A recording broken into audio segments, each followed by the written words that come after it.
Okay, good afternoon, everybody, and welcome to B-Side Las Vegas Proving Ground. This talk, Beta Canaries by Gregory Caswell. And a few announcements before we begin. We would like to thank our sponsors, especially our inner circle sponsor, Critical Stack and Valley Mail, and our stellar sponsor, Amazon, Microsoft, and Paranoids. It is their support along with our sponsors, donors, and volunteers that makes this event happen. These talks are being streamed live, and as a courtesy to our speakers and audience, we ask that you check to make sure your cell phones are set to silent.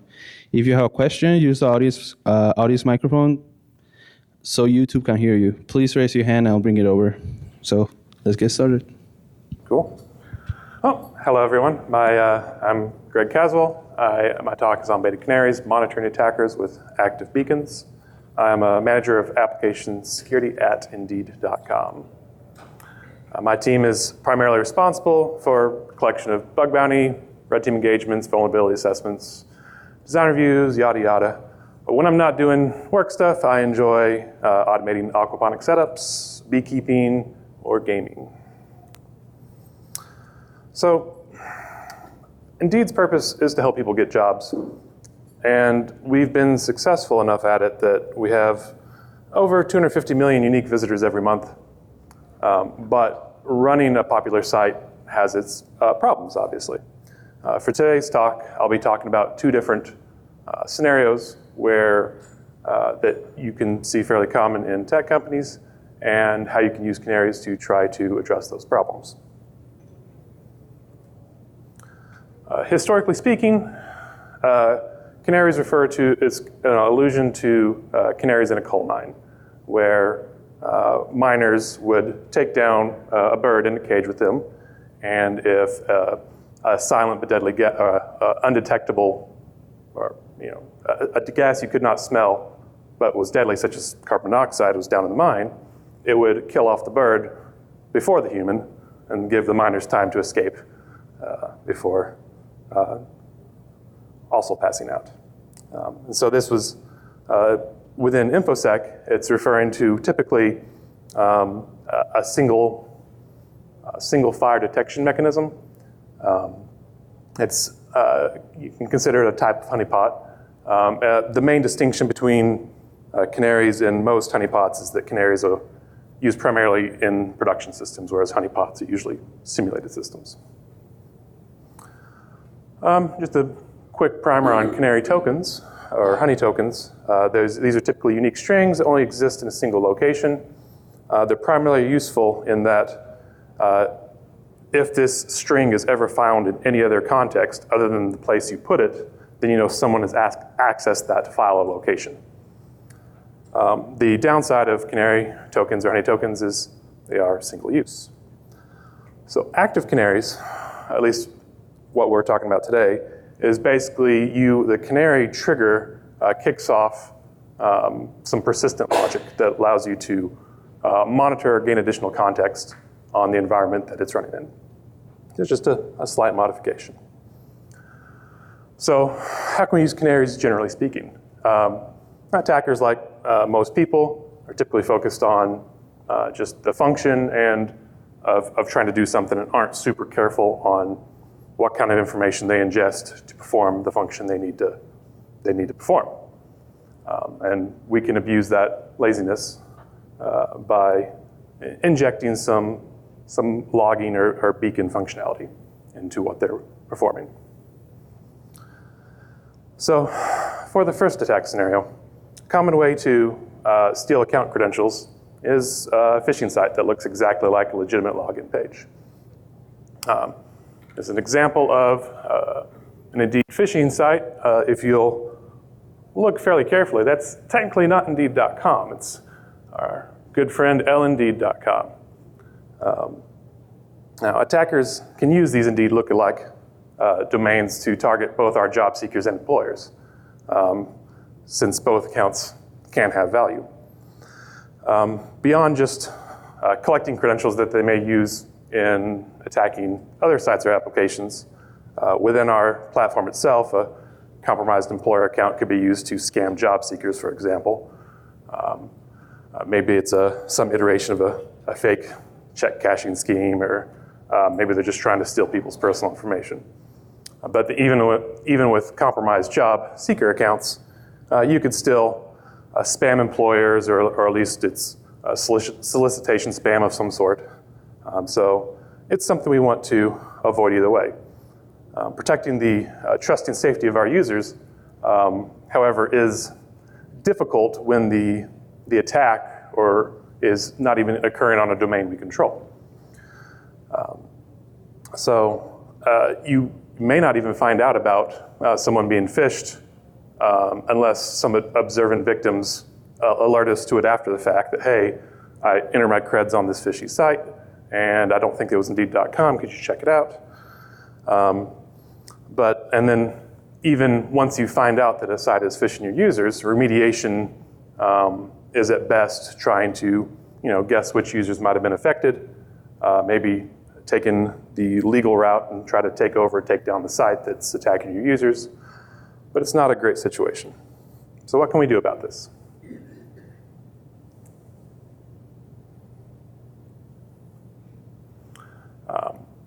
This brings us to a JavaScript canary.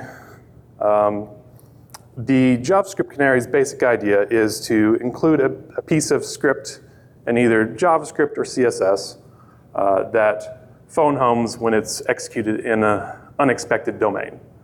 To bring back the previous example, let's say our login page was the page an attacker was trying to clone and then subsequently phish our users from.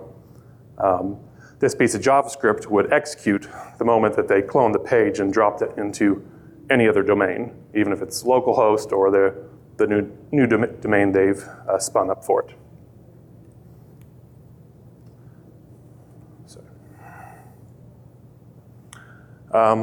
The specifics of getting into this particular implementation, DNS is a fantastic option still for getting information back out from the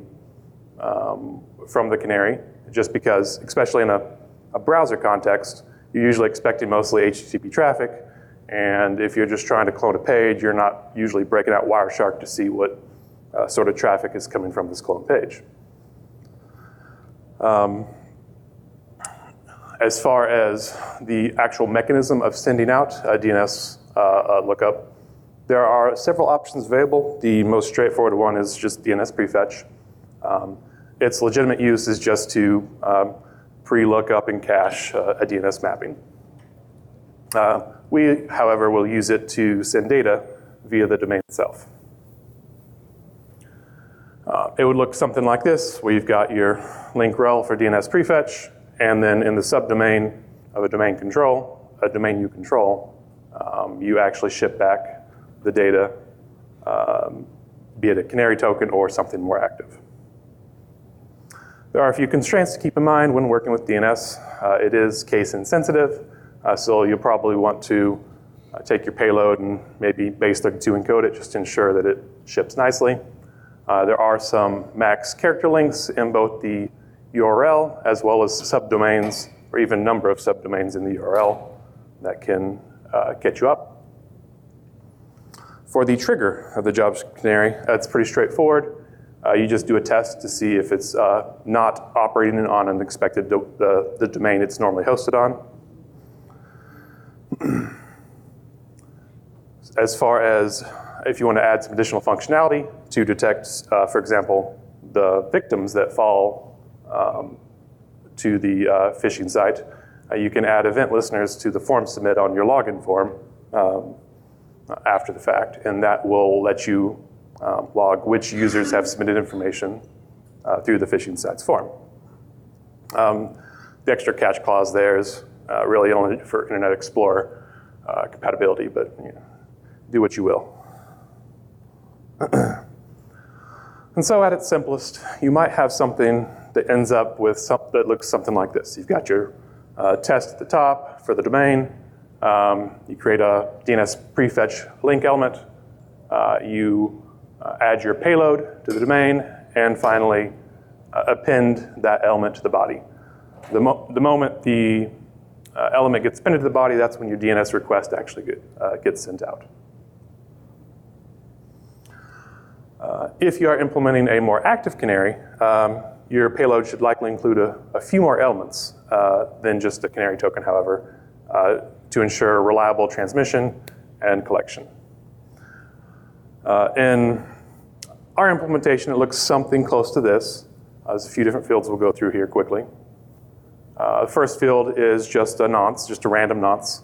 It doesn't really matter what it is, so long as it's mostly unique across your victims. There's no need to guarantee uniqueness. It's just used primarily for cache busting, but then a secondary purpose is to restitch multi-packet payloads back together. For multi-packet payloads, if the information you want to send back is anything more than a trivial amount of information, then you're going to have to break it up into multiple DNS requests. This is just indicating this is packet 1 of 5. And then finally, the payload itself is just some base 32 broken up serialized object, and then spread across as many packets as you need. And then the domain needs to be something that you control the record of, so that you can point it to a custom bind server you control to then collect those DNS requests and process them however you please. To review how this JavaScript canary helps us, let's look at the typical timeline for a phishing attack. So normally, the attackers creates their plan, they stage the phishing site, they advertise or try to solicit their victims, they harvest the creds from their victims, and then finally reuse those creds in whatever way that they want to use them. Prior to having a canary, as mentioned before, the best way you really have to get at this attack chain is via inconsistent phishing reports, or if you've got a little bit more complicated suspicious login detection, maybe you can detect an increase of suspicious logins for a period, and you might suspect something is going on with a subset of your users. But neither of those signals are great. But with the canary, you now will get a signal back the moment the attacker even loads it up on their local machine to test it out. That gives you the IP of the attacker. It gives you some fingerprint information about whatever machine they may be running on, as well as when they actually load it onto a site and test it, you'll get the phishing domain site that they've loaded it on before any victims actually fall victim to it. And then once people do start hitting the phishing site, if you added that additional functionality to collect the people that have submitted the forms, the usernames that have submitted through the form, you can immediately take action on those accounts to either lock them or rotate their creds or whatever you think is appropriate. So for the second problem that you may see fairly often is third parties misusing G Suite permissions. This is a fairly particular context, but it's a fairly common context for most large companies. It is the core problem is that it's hard to know what over-permissive integrations or apps actually need, and to ensure that they're behaving appropriately. As an example, some of you may remember the Google Doc phishing event that happened a couple of years ago. It affected nearly a million users, as reported at the time. And the basic problem was that since people were used to just trusting any OAuth permission that was requested of them, they didn't even blink when an app was requesting full read-write access to their emails. And so this spread all across the world, and every time that someone approved this permission, it would scrape the contacts and spread it to their contacts to further this attack. Now, even if the attack is more obvious than this, it can't, or even if it's not as obvious as this, when a third-party application is misusing the credentials, it can be difficult to do anything about it. For example, it may be a legitimate service that your users use to snooze emails in their inbox or to edit workflows in their docs. And it's very difficult to know which of those apps are behaving appropriately and which may be siphoning information off from your users. So how can Canaries help here? Probably the most straightforward way is the Google Doc-based G Suite Canary or Google Drive. Google has actually come a long way from the 2017 incident as far as their admin audit controls go. And I'll cover one of the things they've implemented and how you can use that to protect your users. Start off with, you create some bait files. And these can be titled anything that seems tempting to an attacker, maybe mergers and acquisition plans for subsequent year, or some finance credit card copies. Anything that may be attractive to an attacker is fair game. You take those bait files and you load them into your user's drives. And then you need to create an alert around accessing that file. Within Google Admin, there is a drive audit feature under reports. And the basic idea is anything you can filter on, you can also create an alert on. And so in this case, you would take, you do a filter on the files that you added. Maybe it's the Audit README file here. And for the trigger, you do a view.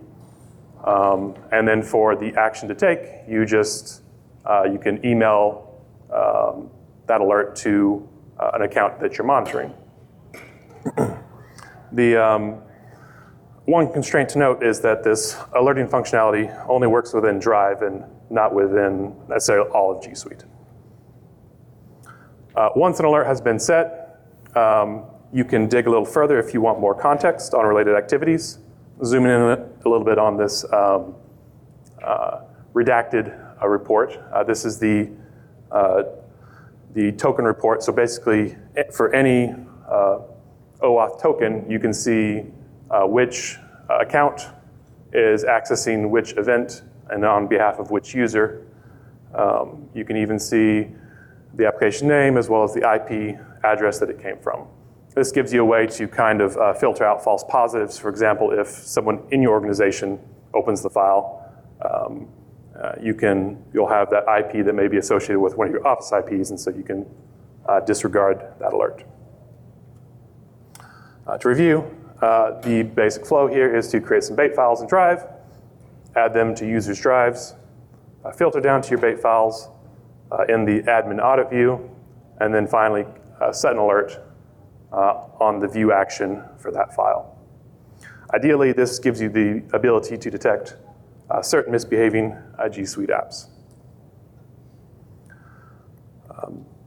So hopefully you were able to get a few ideas of ways to use active canaries. As you think about various paths attackers may take in your systems, you may come across a multitude of other ways that you can apply canaries in your everyday usage. Special thanks to Christina Mitchell and Adi Ajit for going through the pain of a JavaScript and G Suite Canary implementations and finding some of the edge cases. Any questions?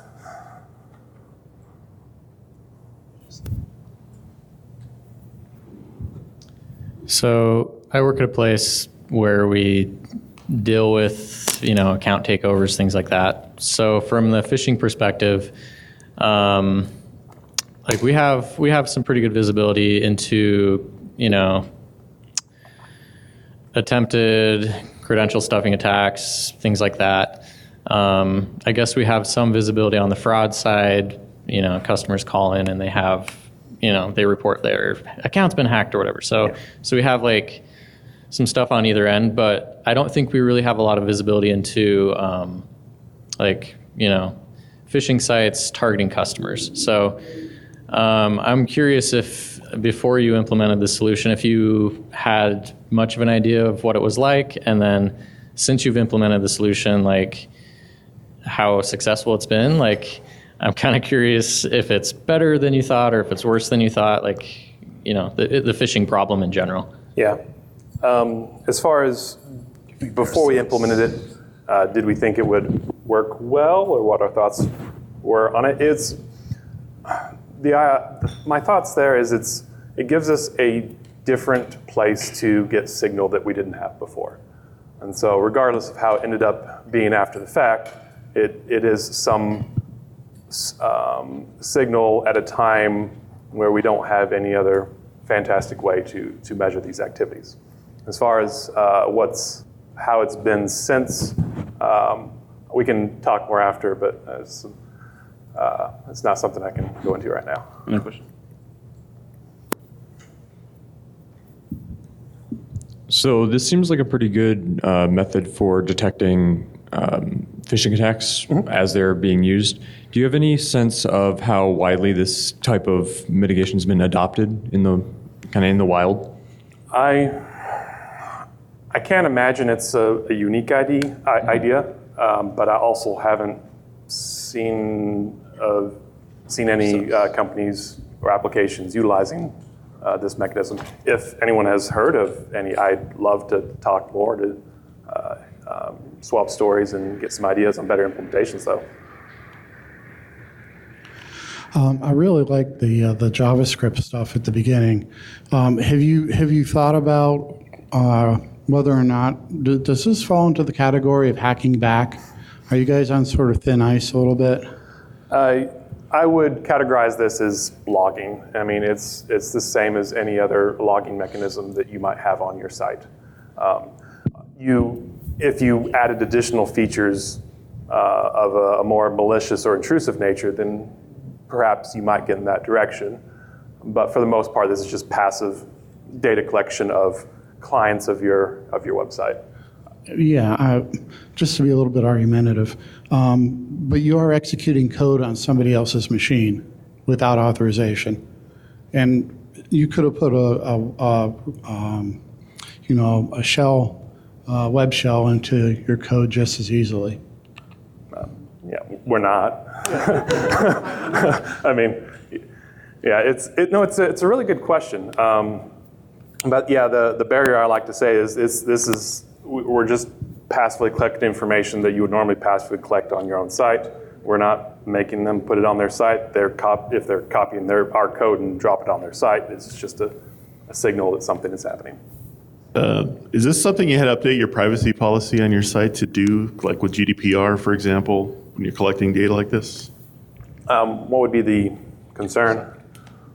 I mean, just letting people know that this is something that could be collected. User agent and IP, I'm pretty sure is covered in privacy policy. Last question. So the JavaScript example, that was very basic, but it shows how powerful it can be, which is great. But at the same time, have you guys started looking into essentially the reverse of it, of if it's so simple, why can't I just start scanning for that kind of stuff if I were to scrape your website, as an example? Sure. Right? So what thoughts have you put into how can I try and hide this, right? The biggest, I guess, haystack to hide it in to begin with is just the fact that a lot of our pages are running in React. I don't know if you've ever seen React front-end pages, but it's a giant blob of JavaScript already. As far as looking for particular key points that you could maybe try to find this sort of functionality in,